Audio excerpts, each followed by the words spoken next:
This happened a few years ago when I was 20. I lived in a mid-sized college town with a pretty low crime rate. The apartment complex I lived in primarily housed students. Given that it was early August before fall classes officially began, the complex was empty. To make matters even worse, it was the brief period of time between August 1st when the leases ended and August 15th when it was move-in day. So the only people at the apartment complex would be the people that not only stayed in town for the summer, but also had renewed or extended their leases. That being said, the complex was empty. I think there was maybe a handful of people living in this complex, which normally housed about 250 to 300 people during the school year. That night, I was just chilling in the living room playing video games and doing whatever. All my roommates had moved out a few days prior, so I was completely alone. Around 11:30 p.m., I was in the kitchen cleaning when I went to throw something away, and I noticed that the garbage can was almost overflowing. I took the bag out, immediately noticing whatever fruit I had thrown away the other day was definitely starting to rot. I went to open the front door when suddenly I was overcome with this feeling of dread, I suppose. I don't quite know how to explain it, but I just remember a cold feeling washing over me. My intuition was telling me that I shouldn't go outside. Of course, I decided to ignore that intuition, primarily because the trash bag stank, and I didn't want to have to smell the thing in the morning the next day. Plus, the dumpster was right outside my building. It would take me 1 minute tops to take out the trash. So I gathered up the bag and headed outside. Since it was a short walk, I decided not to put on any shoes. So there I was, walking barefoot down the steps and into the parking lot, carrying a trash bag and a box of recycling, wearing shorts and a tank top, when I noticed something off. The parking lot, which would have 25 to 30 cars in it normally, was empty except for my car and 2 other cars. The odd thing was that one of the other cars was on, idling, with the headlights turned off. It was a white truck, kind of beat up and old, with a ladder on top and some boxes maybe. It was hard to tell because the parking lot had a grand total of 1 street lamp in the back. I thought it was odd, and it definitely looked like a work truck given the ladder. There was no reason for that truck to be parked here at night, especially not with people in it. I was about halfway to the dumpster when I finally got close enough to see who was sitting inside the truck. From what I could tell, there was at least 2 men in their late 20s or early 30s sitting in the truck. The guy in the driver's seat closest to me didn't notice me initially until the guy next to him pointed in my direction. As soon as that man turned towards me, my blood ran cold, and I briefly paused. My instincts were telling me to run back into my apartment. Of course, I didn't do that. I reasoned that perhaps they were waiting for someone, or maybe waiting for a drug deal. I thought it would look worse if I suddenly bolted instead of just throwing my trash away. So I continued walking towards the dumpster, trying to make it look like I didn't care about them and I was just casually taking out the trash. All the while, the 2 guys in the car continued to talk to each other and pointing and gesturing towards me. I couldn't make out what they were saying, but the window was rolled down so I could hear them talking. When I finally reached the dumpster, the 2 guys had gone silent. They were now just staring at me. I slowly lifted the trash bag above the dumpster. As soon as I let go, the truck immediately reversed. That's when I said screw it. I dropped the box of recycling and I took off running. I heard the tires of the truck literally squeal behind me as I was sprinting across the parking lot. I hardly even noticed the sharp pieces of rock and other debris that were stabbing into the soles of my feet as I ran. I made the quick decision to run up a different staircase than the one I had come down in an effort to throw them off. I got back to my apartment, slammed the door and locked and deadbolted it. I ran to the sliding glass door that leads out to the balcony to make sure that it was locked, and then I closed the blinds. I took a second to catch my breath before I realized that the blinds of my bedroom window were most likely open and my lights were on. I jogged to my bedroom, turned off my lamp, and then approached the window. That's when I noticed the truck, still no headlights, creeping through the parking lot. This time, a different lot on the other side of the building where my window faces. It stopped right underneath my window. I hit the ground as quickly as possible, hoping that they didn't see me. It was silent for a few moments before I heard someone shout something that sounded like curse words in frustration. I didn't look out the window again. I just sat there, curled into a ball on the floor of my bedroom. After a few minutes, the sound of the truck's engine faded. I peeked out the window and thankfully was met with the sight of an empty parking lot. I didn't sleep that night. I have no idea what those guys were doing in the parking lot that night, nor do I have any idea why they chased after me.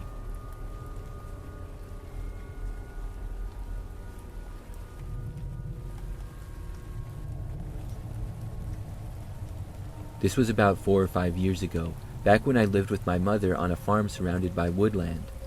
Our farmland was part of a larger piece of farmland that was split up and sold off, So we did have neighbors, but they weren't close to our property at all, which we loved because of the privacy. The privacy and the thought that I had the whole woods to myself is what had me fearlessly walking alone at night between the hours of 7 and 8 p.m. Sometimes I even went out on a walk at 2 a.m. in the morning because I was restless and couldn't sleep. Looking back, this was incredibly stupid, and after this incident, I never walked after 6 p.m. ever again, always making sure that there was at least some sunlight left when I set out. The route I always took was a road circuit. The first part was out in the open in front of the other farms, including my own. If anything had happened, at least one person would have noticed, and reception was pretty good, so I would have also been able to call someone on the first part of the walk. The second half, on the other hand, was concealed by about 200 yards of woods between the farms and the back road. It was during this part of the walk in the woods when I had this scary encounter. It was late at night, I can't remember what time exactly, but it was pitch black with the exception of my torchlight. I was about to approach the turn in the loop that would bring me out to the open again when I heard a voice call out, "Help!" It was this monotone voice that repeatedly asked for help, but didn't seem panicked in the least. I took my headphones out and turned the music off to make sure I was hearing correctly, but it didn't stop. A very stupid part of me almost responded, because for some reason my first instinct was that someone was in trouble. Of course, then my brain kicked in, and I realized that approaching the voice was probably the stupidest thing I could do, so I started quietly backing away. Unfortunately, my cat had followed me on the walk and was not backing away with me. Instead, she was walking towards the voice and softly hissing. I remember desperately trying to get her to come back towards me without alerting the voice of my presence, just in case they hadn't noticed me yet. I was getting scared and didn't want to stay there a moment more, so I ran forwards and grabbed her. Then I turned around and bolted back towards my house. I don't know if it was stupid of me to turn my back to the voice. I was making so much noise while running that there was no way they didn't know I was there anymore, and I had no way of knowing if they were giving chase. I was so terrified that whole time. The image of someone cloaked in shadows chasing me entered my mind. Even though I couldn't hear anyone behind me, I never once slowed down until I was back safe and sound within my house. Despite how terrifying this was, there was still a part of me that was concerned about whoever it was, because what if they really did need help? So I asked my mother to drive us to the location, but we found nothing. We called out and called out, but nobody answered. We didn't get out of the car though, just to be safe. We drove back home, having seen nothing and no one, but it still bothered me in the morning, so I had my mother drive us over again and we searched the immediate area. There was no indication that anyone had been there. There was no body, which admittedly was a drastic thing to search for, but I do know shock can leave you eerily calm, which could have explained the monotone voice, and the lack of response afterwards made me fear that we had been too late and maybe we'd find a body in the morning. I didn't know if I would have preferred this outcome, because at least I would have had a face to the voice, but no. We found absolutely nothing, and to this day, I have no idea who that voice belonged to and why they were monotonously calling out for help. My mind has naturally come to some chilling conclusions and theories that leave me unable to sleep, such as classic horror stories, but I guess I'll never really know for sure.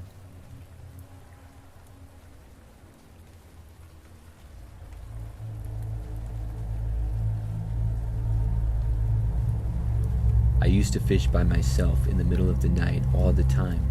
But there was one night, about 10 years ago, where I was fishing off a seawall next to a bridge and a car pulled over next to me. Two young men, but older than I was at the time, got out. They walked up to me casually and asked me if I was catching anything. I told them no, not really. I wasn't at all suspicious of them. I thought they were going to fish and just thought they would ask if I was having any luck or not before pulling their gear out. The bridge was a popular fishing spot and it wasn't uncommon for people to fish there, even at night. I was sitting on the cement seawall with my feet dangling over the edge. One of the men suddenly shoved me off the seawall and into the water. They both grabbed my fishing gear and took off in their car. The fall was only about 7 feet or so, but it was enough that I couldn't lift myself out of the water and up the cement wall. I had to swim around to where the water was shallower so that I could climb up the wall. My mom had dropped me off that night and I was supposed to call her to come and pick me up later in the night. My cell phone had gotten wet and would not work though. To make matters worse, I was a smoker at the time, and my cigarettes had also gotten wet. As you can imagine, I really needed a cigarette. I did not know what to do except for just sit there until eventually my mom drove up randomly. She was furious until I explained what happened. I shudder when I think about how I, or anyone else they did this to, could have died. These people had no idea whether or not I knew how to swim, and apparently they did not care. If they had seen on the news the next day that I drowned under the bridge, would they have put two and two together? Would they even care? Even if you assume everybody is a strong swimmer, the person could hit their head, as there were many rocks under the seawall, and what if the person became unconscious? All this risk for what? $50 at most of cheap fishing gear? Anyway, clearly ever since this night 10 years ago, I've been much more cautious when I'm alone at night, but especially when I'm fishing alone at night.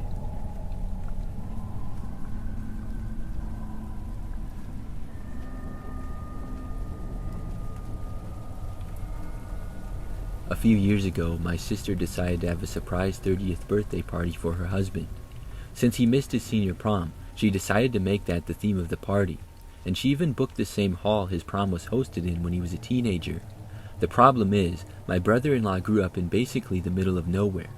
It was a small, rural Missouri town where you would have to leave the highway and travel down about 5 miles of heavily wooded back roads to get to. On top of it being so isolated, there's a rather large heroin problem out there, both using and dealing.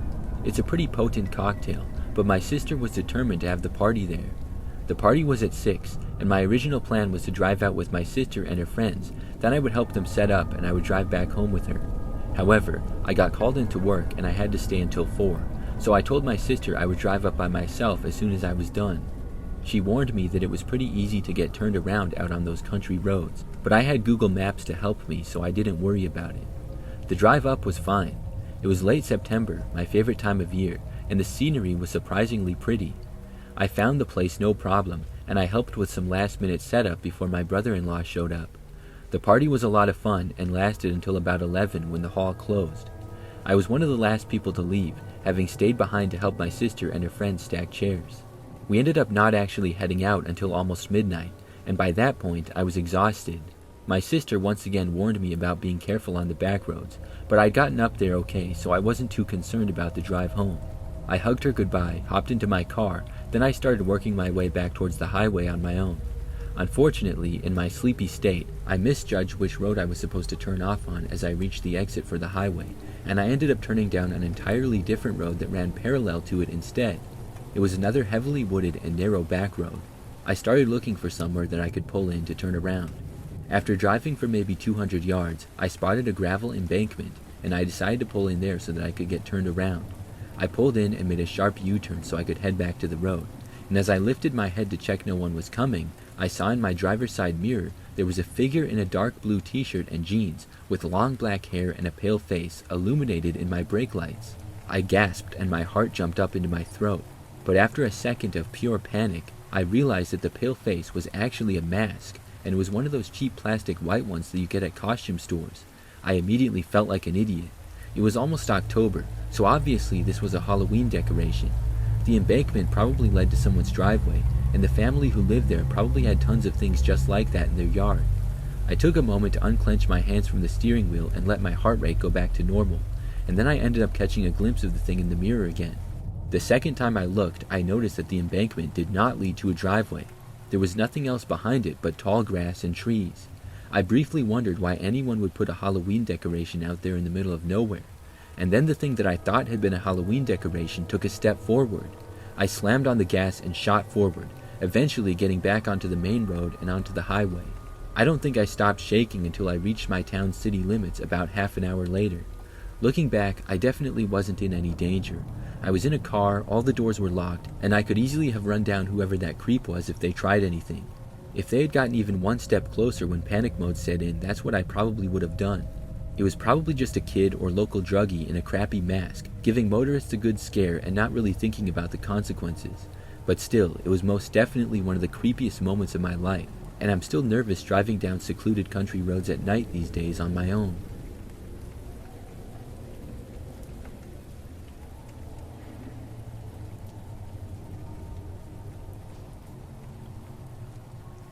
I'm a hunter, and I like to hunt wild boar specifically. Though I have been deer hunting and have been known to get a turkey for Thanksgiving, I mostly hunt boar. For those of you that don't know, boar is a big problem in the United States. Given that pigs eat anything and everything, it's not hard to see why the Department of Fish and Wildlife makes it legal to hunt them with almost no restrictions.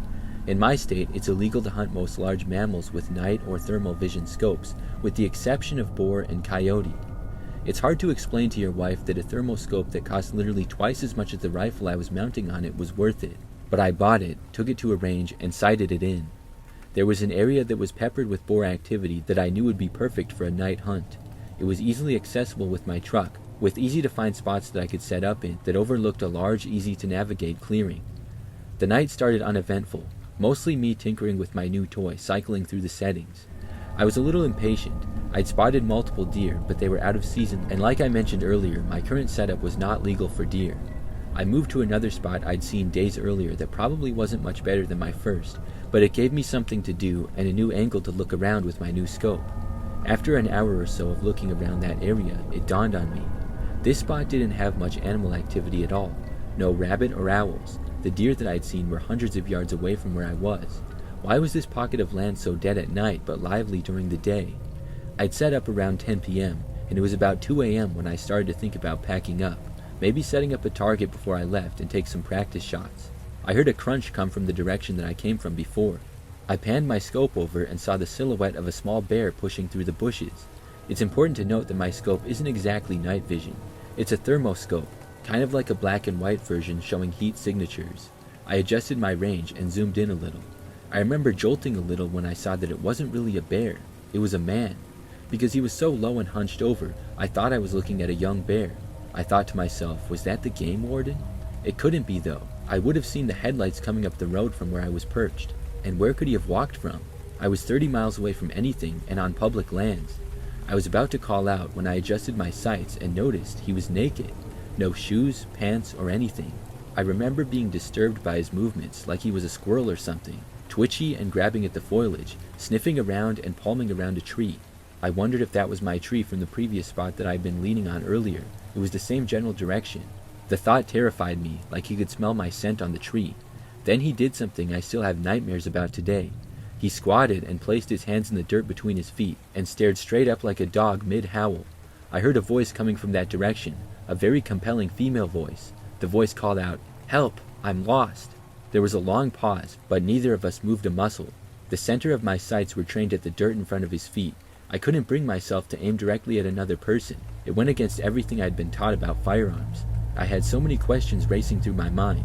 Were they lost? Was this some guy that had gone crazy out here in the woods? Why was his voice so feminine? The female voice called out again and said, "Help, please, I can't walk." That's when I knew for sure this was totally fake.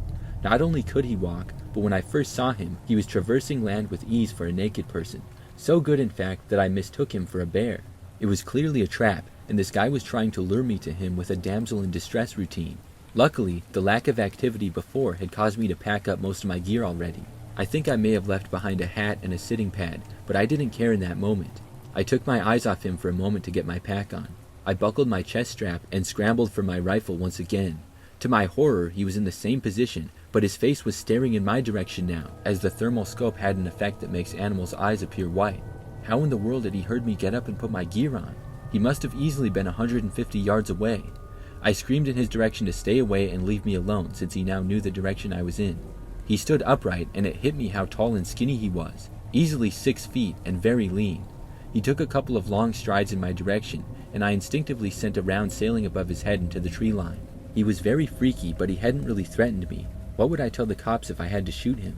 I was unwilling and unready to shoot someone. He stopped dead in his tracks and hunched down on all fours. I ended up shouting that I could see him, and I wasn't afraid to shoot him if I had to. He stayed on all fours, and this time I had my sights trained on the center of him. His eyes were just above the grass like a large cat or something. I was trying to stop trembling, and I knew that my voice had cracked a little on the last warning. The standoff probably only lasted a minute or two, maybe less, but it felt like forever. In an instant, he bolted off towards the tree line opposite the road. So much for not being able to walk. I could barely keep him in my scope, he was moving so fast. He disappeared to the brush, and I sent another bullet sailing high in his direction. I racked up another round and tried to pocket the mag and swap for a fresh one, but I dropped it and didn't bother looking for it. I wasn't far from my truck, and I wanted to get out of there. I could hear him in the distance yelling this weird sound that could have been a laugh or a cry. I scrambled up the trail and arrived at my truck breathless. I tossed my gear in the cab, but kept the rifle in the passenger seat and sped off. For the longest time, I've told people about this story from the perspective of having spotted some deranged crackhead living off the land like some kind of caveman. I reported it to Fish and Game, but all they did was scold me for hunting at night alone, and I never received an update. It wasn't until I told this story at a camping trip that my nephew told me about wendigos, rakes, and skinwalkers. My experience scared him badly because the spot we were camping on was technically the same forest that this happened in, just 50 miles east of it. I'm not saying what I saw was definitely some strange creature, because I don't really know anything about them. If such things exist though, I may have dodged quite a bullet that night. Or maybe it was just a tweaker high off their mind running around in the woods in the middle of the night. Either way, I'm glad I ended up buying that thermal vision scope, since if it hadn't been with me that night, it could have been a different situation.